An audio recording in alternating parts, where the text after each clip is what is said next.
Adobe Photoshop-ի 25 թվականի բարելավումներից է նաև գույների հետ աշխատանքը։ Այժմ Adobe Photoshop-ում մենք ունենք մի նոր հնարավորություն, որը մեզ թույլ է տալիս փոփոխել մեր տվյալ նկարի գույները ավելի հարմար ձևով։ Եթե մենք օրինակ ընտրել ենք նկարը, ապա այստեղ ներքևը մենք ունենք Adjustment Colors հնարավորությունը, եւ եթե մենք սեղմում ենք Adjustment Color-ի վրա, ապա մեր մոտ Property վահանակում, ինչպես դուք տեսնում եք, բացվում է նոր հնարավորություն, որտեղից մենք կարող ենք ընտրել ցանկացած գույն եւ համապատասխան փոփոխել նրա տոները, ինչպես հագեցվածությունը, այնպես էլ լուսավորվածությունը։ Այս գույները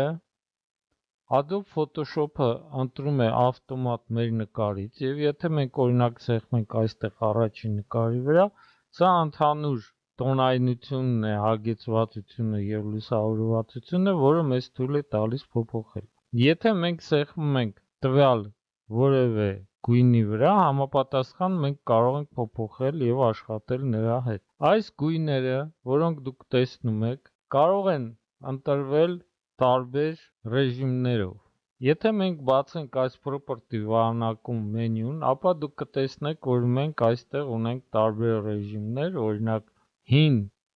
նկարի